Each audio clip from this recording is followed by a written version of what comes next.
ஆண்டவராகிய இயேசுவின் நாமத்தில் வாழ்த்துக்கள்.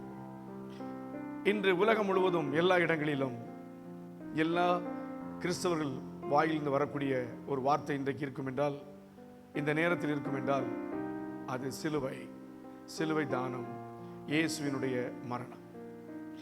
இந்த இயேசுவினுடைய மரணத்தை குறித்து பரிசுத்த வேதாகமம் பல இடங்களில் தெளிவுபடுத்திக் கொண்டே வருகிறது. சிலுவை என்கிறதான ஒரு வார்த்தை 28 முறை பரிசுத்த வேதாகமத்தில் அது காண்பிக்கிறது. இயேசுவை சிலுவையில் அறைய வேண்டும் என்று சொன்ன அந்த பதம் மத்திய 27ஆம் அதிகாரம் 22 மற்றும் 23 வசனங்களில் அதை நாம் பார்க்கலாம். பரபாசை விடுதலை செய்து இயேசுவை சிலுவையில் அறையுங்கள். சிலுவை என்பது அந்த நாட்களில் இருந்த நல்ல ஆரோக்கியமான அடையாளம் அல்ல. அதை கொலைக்கும் கொலை பாதகத்திற்கும் கொடுக்கப்பட்ட ஒரு அடையாள சின்னமாக இருந்தது. அதற்கு பின்பு 2வது நூற்றாண்டில் தான் இந்த சிலுவை என்பது பிரபலம் அடைந்தது. அது கிறிஸ்தவர்கள் மத்தியில் அது புனித சின்னமாக மாறினது.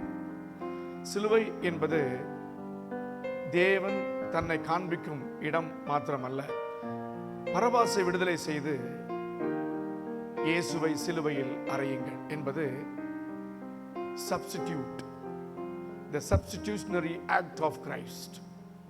அவருக்கு பதிலாக இவர் என்று சொல்லும் போதே புரிந்து கொள்ள வேண்டும், அப்பொழுது இருந்த அந்த பாவம் நிறைந்த மக்களை, பாவியாக இருந்த மக்களுக்கு அவர் ஒருவரே பலியாக ஆக்கப்பட்டார்.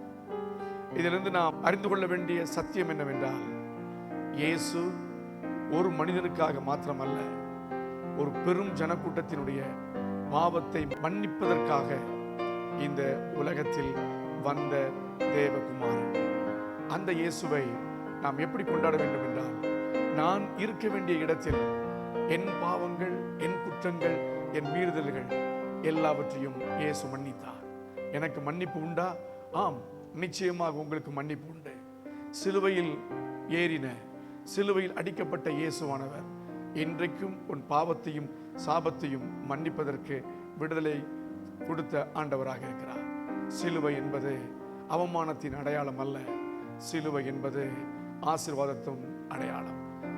Cross is not the symbol of curse. Cross is the symbol of blessing. God bless you.